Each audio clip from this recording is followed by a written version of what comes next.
Hello and a warm welcome to everyone joining us. My name is Bruno and I have Paula with me today. And we're very pleased to see or meet you in virtual terms, I guess. And as we said, it's a complete beginner course, so you need no experience whatsoever in dancing and tango. But tango is a topic. Yes, so we're going to take our time to build up the knowledge spread over all of these classes, and anytime that you need to stop the video to rewind and have a look at something again, feel free to do so. So today, lesson number 1 for complete beginners of tango from Argentina. So this is a program, you will have a look at the history of tango, so you know what to expect. You'll understand after this lesson what is tango and what it is not, the context around it, how it started to be. You'll have a few pieces of knowledge regarding the music, so we'll talk a little bit about the music and the songs of tango, because of course the dance and the songs or the music are really linked together. Then we'll have a few exercises to help you build the right posture for your tango, and we'll take a look at how we start moving, but we'll keep it very simple. So today is all about discovering this new world of tango. Okay, shall we start? Absolutely. So, a few words about history first. So I'm going to explain to you, to give you a few pointers. Of course, there's a lot to say about tango, so it's going to be very concise, just for you to know a little bit how it started. So tango is roughly originating from 1880, 1890, so the end of that century, more than 100 years ago, 120, 130 years ago. This is the first trace of recorded tango. Of course, there's no real trace, there's no real photo from when it started, but a lot of people think that it started in the streets of Buenos Aires and Montevideo in Uruguay. So when we say tango from Argentina, we should say tango from Argentina and Uruguay, because they blossomed in the two places at the same time.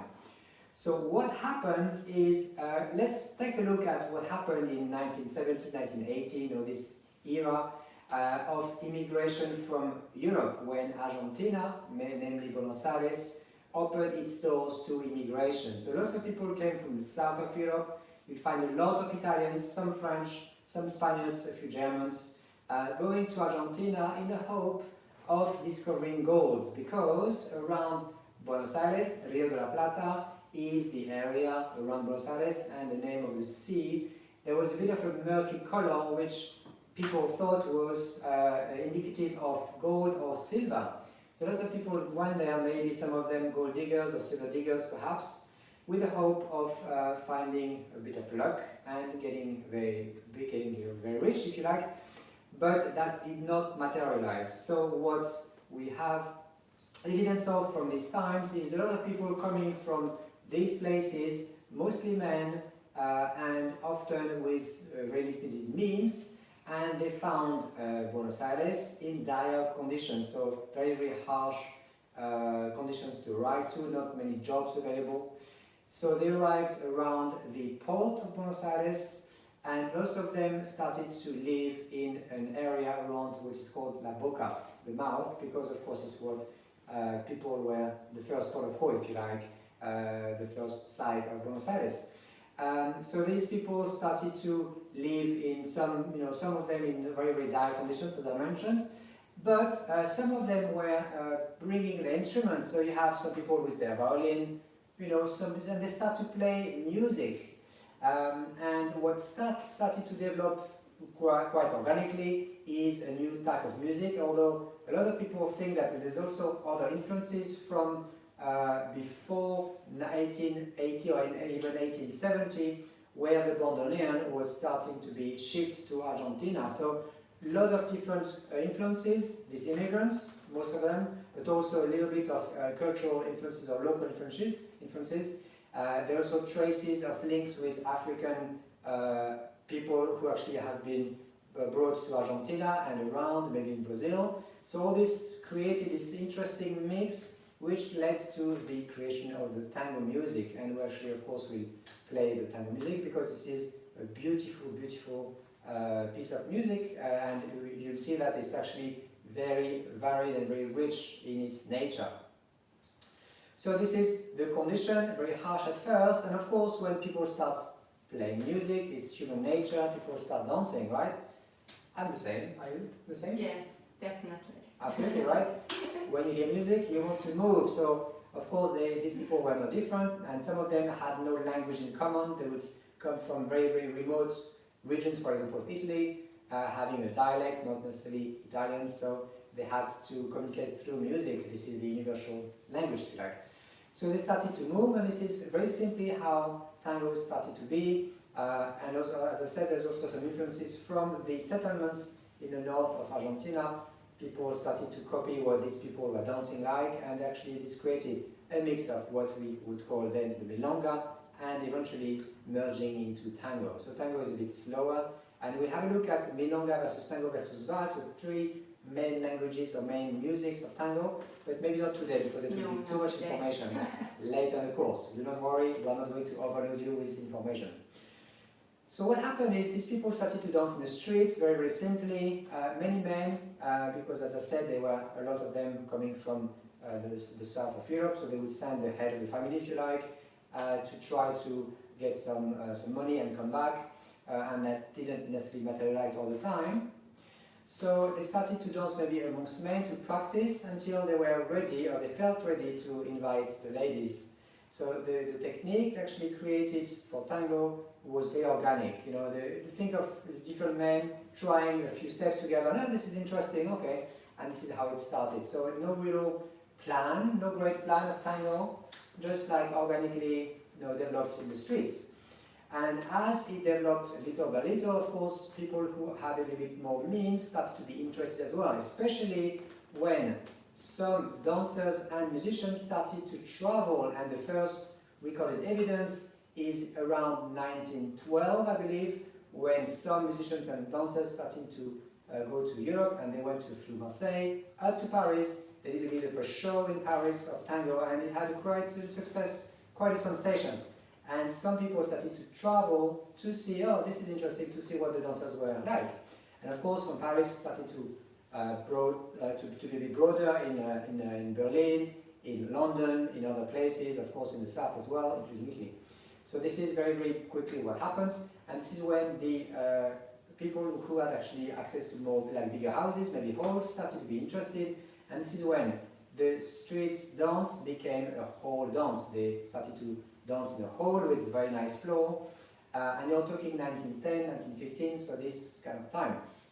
At that time, of course, the music started to be a little bit more elaborate, I would say, a bit more with a bit more finesse. And one of the first classically trained musicians of tango is called Julio de Caro, very, very famous in tango. Started his first tango sextet orchestra. So a sextet is basically a group of 6 people, 2 violins, 2 bandoneons. We'll see what a bandoneon is later. 1 piano and 1 double bass, and this is a typical orchestra, if you like. So this is how it started. So this Julio Caro started to have some kind of homogenization of what the music should be like, and he started to also go from a 2/4 signature to a 4/4. So if you play piano, if you know the music, you will understand what this means. So this change of 2/4 to 4/4 meant that basically the tango started to slow down, and the movement started to be a little bit more elaborate as well.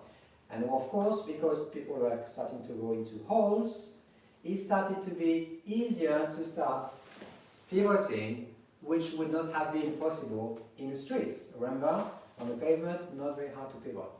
So this is what happened, and once it actually started to be danced in halls, then it started really to blossom. It started to actually also move to, in terms of reputation, to the US. Hollywood started to have a very keen interest into this tango because it's very cinematographic, it's very, very beautiful on film.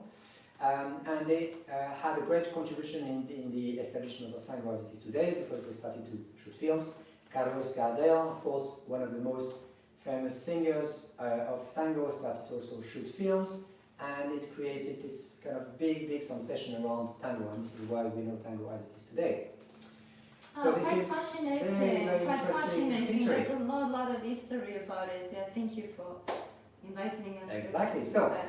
I would like to, or if you want to chip in, yeah. to describe what is tango and what it is not. So we have two roles in tango. Yes, so we have two roles, and I would call this the leader and the follower. It's not always has to be leader, has to be a man, follower has to be a woman. This is how it started. And now, with the modern times, people change roles more often. So the basic concepts of tango, there are a few, and today we're going to be speaking just about one or two, perhaps, depending on how much time we have left. And we're going to start speaking, first of all, about posture. Even before we speak about concepts, no? Shall we start speaking about posture? So, of course, tango is an improvised dance, yes? And there are, of course, things like posture and transferring of the weight. These are set concepts we're going to be speaking about more today, but is in essence an improvised dance with communication between both roles. Exactly. This is very, very important for you to understand. So if you've seen these shows on TV, it might not be Argentine tango as we dance in all over the world, in milonga. So milonga is the social dancing, the social place. So it might be a bit different because what you see on TV is entirely choreographed. It's done to be a show. So of course it's much more spectacular. What we call tango salon is what we teach and what is danced all around the world. Is this version that was developed in Buenos Aires and Uruguay in Montevideo, where people communicate through the embrace. So we have body communication, so it's a wordless communication. I'm not going to indicate to my partner with my words, but with my body movement, what I expect her to be doing. And through that posture and embrace and communication, we are going to send signals to each other. So it's a very interesting context because there's no predefined sequence in tango. I could lead the smallest, the tiniest of movements and it will still be tango, so I don't have to go necessarily into a sequence when I start tango. Of course, when you start tango, you need to learn to start somewhere, so we are going to start somewhere, but in time you realize, little by little, that there is no preset sequence. This is very important, this is improvised, and this is what it makes it making it beautiful. Yeah, and of course there is a place for tango choreography and in tango show. There is a place for that yet, but as Bruno was saying before, this is not how we are going to be speaking about tango, and that's not what we're going to be doing for now. So, shall we start? Okay, well we started already. I don't know what you I started 20 minutes ago. Start with our practical part of the class. Okay. That's what I meant. Okay, so we'll start a few words about posture. This is very, very important, guys, that you have the right posture. With the right posture, everything is easy. With not, it's much more difficult, especially for balance, because tango is known to be challenging for balance, especially when we are communicating in the embrace.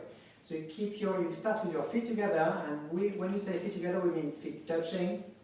And I'm going to have a nice stretch right here, making sure that my head is in its natural alignment. So think of it this way, I'm actually going up with the head, and I'm not going forward here. So I'm going to show you from the side, I'm going to stretch nicely here, and I'm going to go a little bit up here, not with the head, just there, here. Once I've actually this position, I make sure of two things which are very important. First of all, I make sure that my shoulders are not going up, going down all the way, and I maintain this down posture with my shoulders without losing the stretch I have established between the hips and the ribcage. And once I'm here, I'm going to do one more thing. I'm going to go a little bit back with my hips. This is important, guys. Why? Because in doing so, I feel that the weight is going to be in the middle of my foot. When you are starting, it's very likely, as a beginner, that you're going to start with your hips a little bit forward, because most people have this posture. Why do we have this posture without realizing? Because it kind of relaxes the lower back. So we need to engage this back here by going a little bit back so that I have my weight in the middle of my foot. And this is how I'm going to start my posture here. So not here, here, not here, here. Everything in its right place. So try a few moments with us to have this right posture. Very good. So one idea could be to let go of everything, to let go of your posture and just be in your natural state, and then try to build it up. So one more time, engage the center, taking the weight into the middle part of your feet, moving the hips a little bit back and elongating the spine. taking the shoulders back. Exactly. What's important here is to understand that throughout your tango dancing you will keep that same posture. So this part here of my torso is not going to go forward and backward this way. I'm going to try to lock it so that it's actually quite quiet and stable. Yes, so there's no movement back and forth. I'm going to stay here, and especially when I'm starting to embrace, it's important to keep that posture. Good. So I suggest we have a quick look at the music to identify the beats. Yeah. Because you need to identify the beat, whereas you are the leader or the follower, it doesn't make a difference, it's the same. We need to identify the beat because we are going to step on it. Okay, let's take a look at music.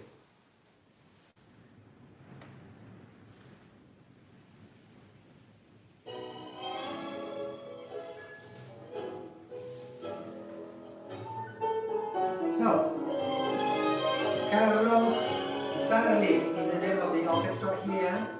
We'll say a few words about the music, but first let's take a look at the tempo, the rhythm, the beat if you like. And this is the beat. Can you hear it? You need to identify in the beat. It's almost like a breathing. The Bordello I'm doing vroom, vroom, vroom. 1 beat per second, roughly.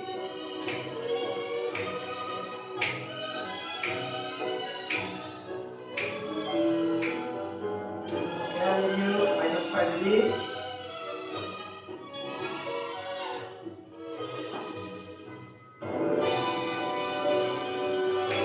There's this.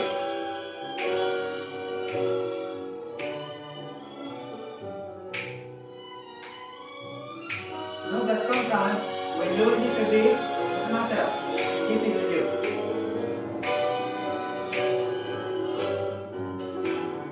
Now I have one more comment about the beats. Is that between two beats it's likely that you'll have a few notes. So it doesn't necessarily go jum, jum only. It could be jum ta ta ta jum ta ta ta jum. Yeah, that's the main beat which we keep. And in between, of course, you have notes, you have melody, you have whatever. Don't worry, this is normal. It doesn't mean that it's accelerating, it just means that it's getting a bit richer. But the main beat stays the same, 1 beat per second, which is slower than what you need when you walk in normal life. So in tango, the main challenge when you start is to learn to slow down. I like that concept. Absolutely. It gives a good opportunity to slow down. Reflex. And dance at the same time. How wonderful is that? Exactly. Yeah. Okay. So don't worry too much yet about the musical structure. I would say it's just for you to recognize the simple time, and we are going to later talk a lot more about the musical structure. Absolutely. Yes? Okay? So, should we start with your first exercise? So we're going to start with the first exercise, first not in couple yet, just to develop that sensation of transferring the weight from one side of the axis to the other side of the axis. So I suggest that you start, I'll turn around in a second, but I'll suggest for now, have your feet together, think about your posture that we were just speaking about, the arms on the side of the body for now, yes, just relax, opening the back, and what we're going to do is dropping a little bit on one of the legs. So let's say I'm dropping my weight now to my right leg, yes, and my axis has been slightly displaced onto my right side. Yes, so this is a very, very small displacement. However, you should be able to feel it. From here, keeping my feet together, I am going to recover to two legs, using the push of the standing leg to recover to two legs, going through the center, weight on two legs, and then dropping on the left leg. Repeating the process, pushing from the standing leg, recovering the weight into the middle of the 2 feet, axis is now in the center, and dropping the weight now onto my right leg. So we would continue from right to left and right and left. So the movement feels a little bit like up and over. Even though the movement is still very small, it does feel a little bit like an inverted U shape, circular up and over. At the moment that I complete my transfer of the weight each time, the free leg, it's next to the standing leg, does not have weight. Yes, so important to understand this concept. There is contact with the floor, but there is no real weight. Yes? So let me turn around so you can have a look this way. So we're going to do it one more time. So dropping the weight onto the right leg, keeping the legs together and the ankles together, and pushing to two legs up and over, and drop the left leg here. So we would go one and drop, one and drop, one and drop, one and drop. Do you want to try it with me? So we have leaders and followers side to side. Okay, maybe one can face forward and the other back. What do you think? Okay. Yes? Alright, so let's do it together, yes? Start with your weight on the right leg. Dropping the weight towards the floor. At the same time, you're engaging the center and keeping that posture, yes? And we go in one, going through to two legs.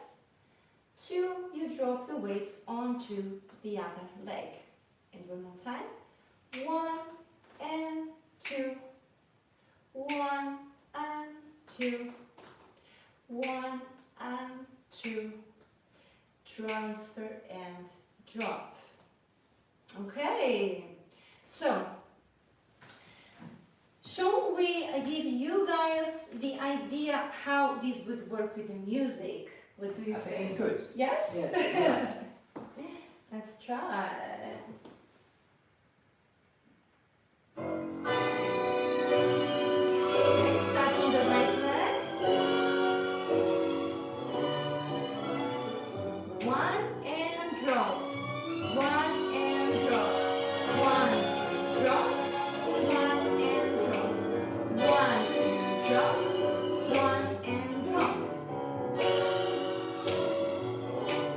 So always try to use the energy from the floor up and not from up to down, yes? So through the floor, up and over, up and over. Okay, so I think maybe let's give you guys some seconds to try. We leave the music on for you and we'll be right back. Okay.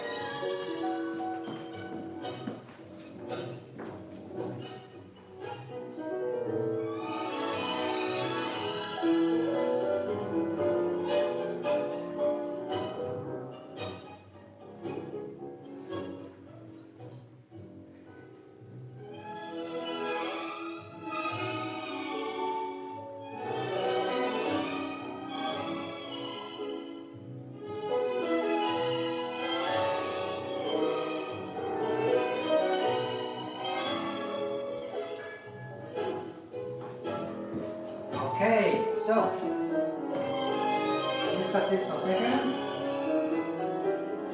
I'd like to mention one thing for you guys is the concept of axis. I'm not going to spend a lot of time, but just for you to start having the awareness of what is the axis in tango. So the axis is this imaginary line in your body that is containing or transferring the weight, if you like. In other terms, if I have this little mechanism to indicate my axis is going to be on the right leg, see my axis is here, and on the left. Now when I dance tango, it's quite important for my partner, it doesn't matter if I'm leading or following, that he or she feels where my axis is, because we are constantly reading into each other's axis to know what is possible. And especially as a leader, you need to know if your partner is on here or on here, because that will have an impact on which leg you are going to use for the next step. So really this sensation that you completely drop into the axis, you kind of make this axis very heavy, and the sensation is once I'm in axis, it's almost harder to push me. So if I relax completely, I'm a bit more free, I'm a bit wobbly. If I'm in axis, it's almost like I bring something very strong and I would need a lot of push before moving. So it kind of solidifies my thigh, my glutes, my back to stay very, very strongly in this axis here. Yeah, this is something that is quite important in tango. Make it very clear for your partner. One last thing about the axis, what we call front of axis is when we are a little bit forward, and back of axis is when we go a little bit back here. So we're constantly going to play with these two, not necessarily today. Today we're going to stay in the center of our foot. Of course we're going to shift from right to left to right again. But in the future we also have this a little bit of axis displacement forward and backwards, and this is going to have a lot of meaning when we're dancing tango. So these are all tools, and we are going to go after each tool one by one. Okay, moving on to our first exercise in couples. Yay! So what we are going to do is speak a little bit about the practice embrace. So this is not the embrace you're going to utilize to actually dance. This is just for you to start understanding the contact via the embrace as an initial position, yes? So the leader is going to offer support by kind of scooping under and offering support here, so I can drop my arms, so not my weight, but just the weight of my arms towards the leader, so we will receive information via the embrace where my weight is. Yeah, this is why it's so important. So my hands are placed onto the arm or even around the elbow of my partner, and I'm giving a little bit of a squeeze, and my partner is answering back by opening a bit. That means if I squeeze here, she anti-squeeze me, if that makes sense. That means I feel there's something there. She starts to get her embrace a little bit firmer, so it's not completely relaxed this way. Yeah. There's a little bit of something so that we can start communicating. So we need to give a little bit of resistance, energy towards the embrace. So I contribute to the frame in the same way that Bruno contributes to the frame. And here, when he's going to displace my weights, then we have a good connection. Okay? So look at this, guys. It's almost magical. I'm going to transfer my weight and bring my axis, my frame, everything with me, and she's going to feel it and she's going to do the same. So this is how I start communicating in embrace what I would like my follower to do. Okay, let's show it maybe in this angle. Okay, yeah, that's fine. Maybe slightly diagonal. Okay. So have a look now what happens with the transfer of the weight, so the change of the axis, and also what happens with the feet that becomes available, yeah? See, this is my free leg, left is free, her right is free, and I'm going to transfer my axis quite clearly, bringing her with me, and this actually has a result of transferring her weight. 1 and 2 and 3 and 4. Now, I have one little thing I'd like to mention to especially followers. Make sure that you don't relax your shoulders, because what you don't want is this. This is not good because it means that my signal to your embrace is lost in your shoulders. So make sure that if I lift, you have to go a bit up, but the shoulders are not going up this way. And this actually allows me to communicate where I would like you to be, right or left. Exactly. Okay, so I match here the energy, the resistance that Bruno is giving me by matching it, yes? So when I'm going up and over, I utilize from the floor, so I gather myself from the floor, from the standing leg, and this is how I'm going to communicate the transfer of the weight. And the embrace just happens to be very well connected. Yes, so we are not trying here to send each other manually, what I like to call manually, armly, from one side to the other. The embrace is just there with a certain amount of presence and resistance, and what's making us transferring the weights for follower is the fact the leader is also transferring the weight. So I use, this is the big secret, I use my own body to communicate to her, not only my arms. Yes, so it's not go here, go there. It's not I don't force my partner to go left and right. I go myself, she feels it, and she follows me. So this is why we say it's a follower, because she's going to follow the signal. So there's nothing forceful in the embrace, and this is very important to understand for the leader. Especially from the beginning, so you can build good habits, yeah? Exactly. Think of it as an invitation. Okay, let's go now together, and we go together. So the synchronicity in a couple is going to be achieved by having a firm embrace, but not by the leader pushing around to achieve what he or she wants, because of course some ladies can lead as well. So the leader is soft but clear, soft and firm, and using their own body to indicate I want you on this leg or on that leg here. Okay, so in terms of what happens with the free leg, I'm talking for ladies with shoes here so that you can see what happens with the heel.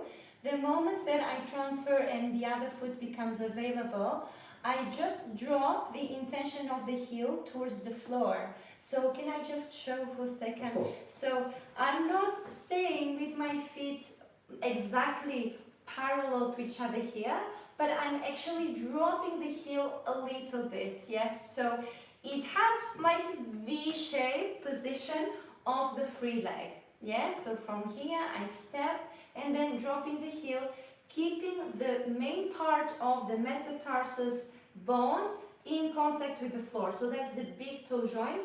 Keep it in contact with the floor, but not the outer part of the foot, just inside of the foot, dropping the alignment here, and then the heel, what happens is it's also in contact with the floor, so it's the inside part of the foot. So for me it's the same. I don't have high heels obviously, but it's less visible perhaps, no? It's the same, exactly. Yeah. I'm going to bring my weight from one to the other by starting with the inside of the foot, and then little by little I'm going to roll the foot up to a point when I'm on the other leg, and then I'm going to lift gently, very very gently, the side of the foot to make sure that I don't start stepping on it. So I need to be very clear, am I right or am I left? Here I'm on the left leg, I'm on the right leg, and I'm transferring, and the foot is having this little movement here before I can start moving. Yeah? So it's very important that you don't only do the hips this way. This is not correct. This is correct. My knees are staying together all throughout, and one foot only used for balance. See, this leg is not used, and I lift a little bit aside. I'm exaggerating a little bit here to show you. So now we're going to couple up, try this exercise in couple, and when you try it with the music, maybe we can do it a bit slower than what we showed on the previous exercise. Perhaps that's a good idea. Okay. So we are going to build the embrace again, practice. We are going to do it every 2 beats. So, right and left, and right and left, and right, left. And we synchronize our movement here. We take our time.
So let's build this embrace. Now, if you look at tango, we have 3 main components: the posture, the embrace, and of course the lead and the following, the lead to the music. So the embrace in itself is a full component of tango. So let's have a look at how it's built.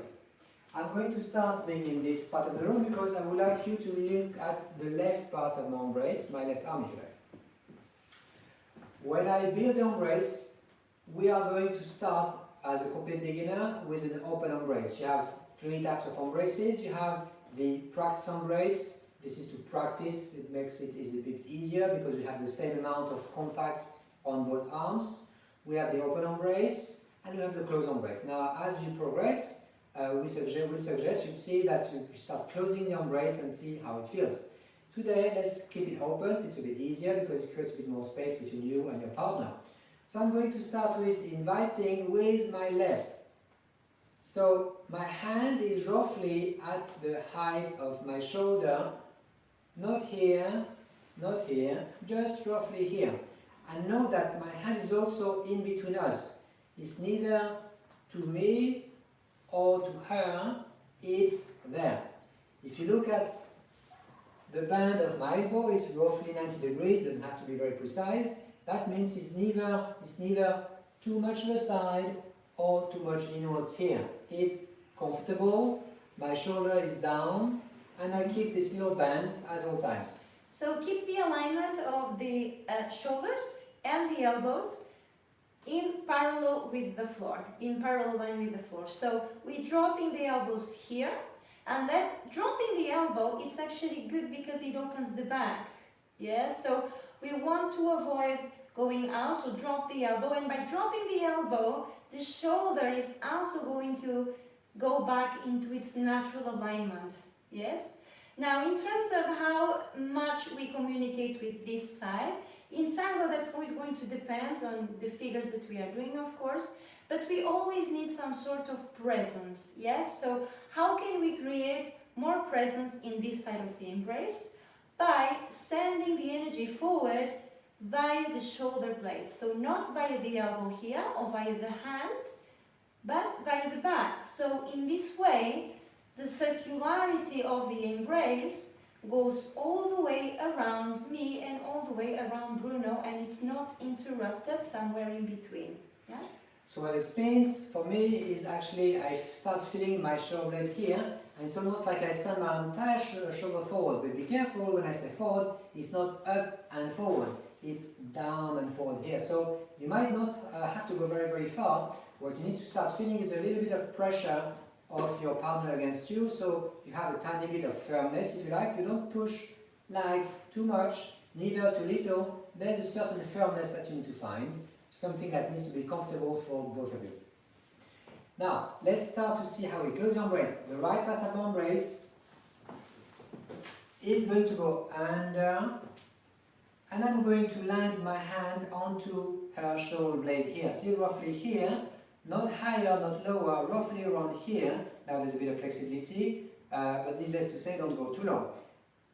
So the thing for me, I am going to drop my left arm, offering resistance all the way through this part of the embrace, so arm and shoulder blade. So I'm going to close the gap here by increasing the amount of pressure and just a little bit of resistance and presence here, so that Bruno is feeling via the embrace where my weight is. Yeah, so both sides need to be equally present.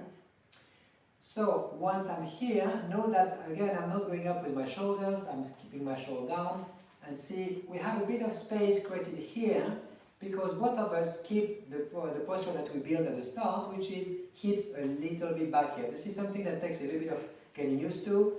Do not start leaning forward with the hips or back, just above the heels, hip above the heels, so my legs are vertical, they are neither forward nor in a weird angle here, it's there. And then it creates this kind of void here at this level, which is comfortable for tango dancers as we build the embrace here. So we are not going to close the embrace yet, not for this class. So this is just to go from the practice embrace to the open embrace. And how much space should we have between leader and follower?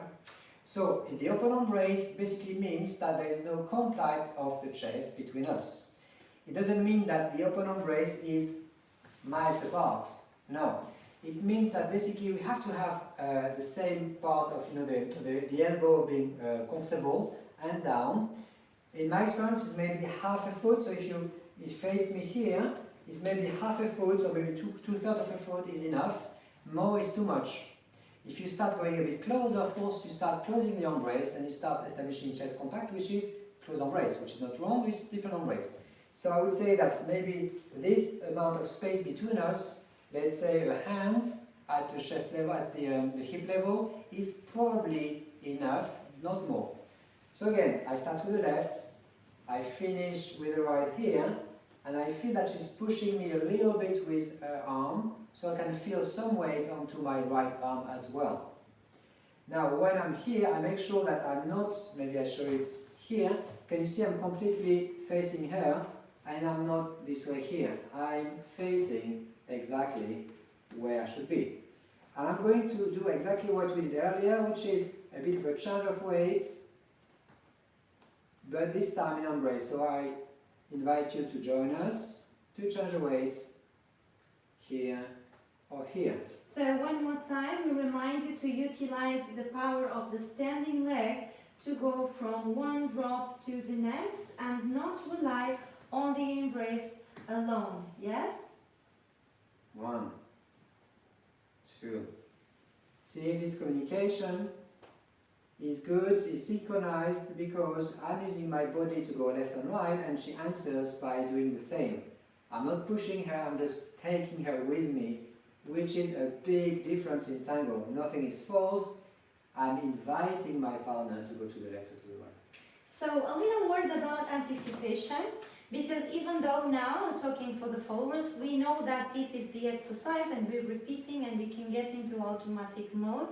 Try not to get there by becoming automatic, but try to really feel the indication via the transfer of the weight of the leader, so that the movement for you followers becomes consequential, yes, and not anticipated. I think it's important to create good habits from the beginning, yes? So be very, very present. This is our task as a follower, the main task. Be present, be receptive of what's happening, and do not try to take over with the lead, yes? This is very, very tempting, of course, once you've done a move 2 or 3 times or 4 times to make it one more time. Now, the concept in tango is every step is independent from the last. So you need to be ready, followers, for anything at any step. So this is how we avoid being anticipating, basically, the movement. We avoid trying to second guess what's coming. Yes. Okay. Shall we try to demonstrate this with the music? Absolutely. Yeah.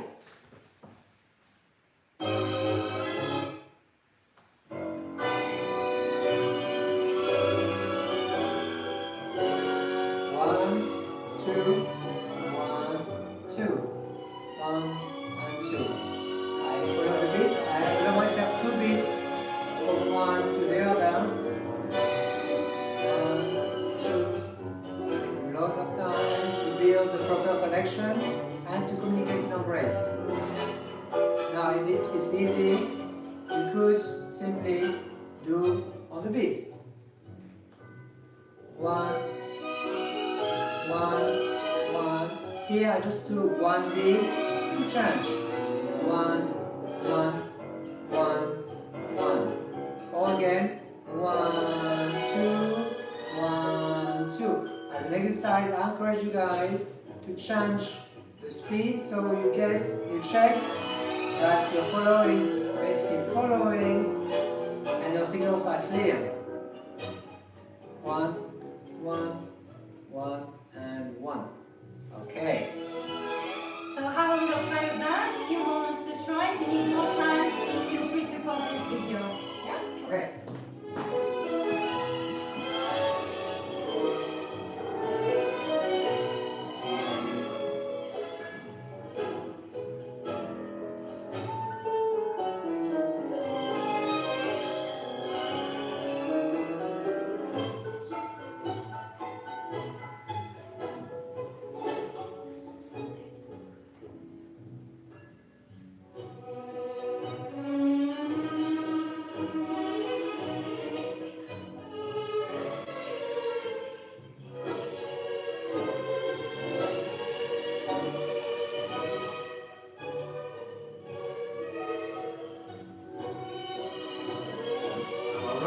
Okay, so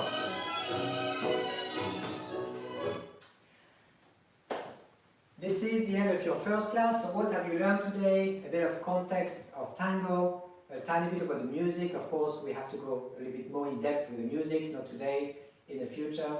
We've learned about the posture, so this is very important to keep in mind, to practice. And we've learned about the embrace. We also learned about changing our weight from side to side and using the axis as a means of communicating and transmitting information to our partner. So all this is going to be a very, very important basis, foundation for your tango to start even moving. Yeah? So this is why to took a bit more time today. Now, the next lesson, we have 10 in total for the Complete Beginner Course Introduction. Next lesson. So next lesson we are going to be speaking about stepping in space, intention and direction. And one more time we're going to keep it very basic and we're going to build everything from scratch one more time. So it would be great to see you there. So exactly, so we'll start moving forward, side, back to understand the mechanics involved in transmitting that information, because again there will be no sequence, it's entire pure communication from one person to the other, from the leader to the follower. So to wrap up the class, we're going to dance a little bit just to show you how, maybe just very basic steps, no? Absolutely, yes, Okay, we'll keep it super simple. Of course, we'll start moving together, we'll start to add a few pivots to give you a little bit of a hint into what we are going to lean into in the next 10 lessons.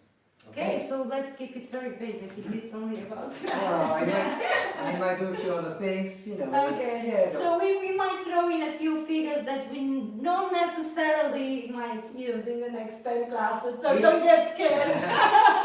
It's improvised, so we haven't prepared We'll anything. see what happens. As you know, true to tango, it's pure improvisation. That means I don't even know what I'm going to do. I just follow the music and see, you know, what it does. So good luck, everybody. Of course, I'm going to start closing the embrace. This is how it looks. So I'll start open first, and then we'll start closing.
So thank you so much for joining today. Guys, and we have a lot more in store for you over the next 9 classes. And if you'd like to have a look at what other things we have available, some other classes and some other programs. So this is where everything is located. Tanguito.co.uk/library. All our classes, including advanced classes, all levels, are there. We have more than 100 classes available, ranging for all levels. If you're on Instagram, this is where you can catch us. So thank you again for joining today. We wish you a very good day and see you for lesson number 2.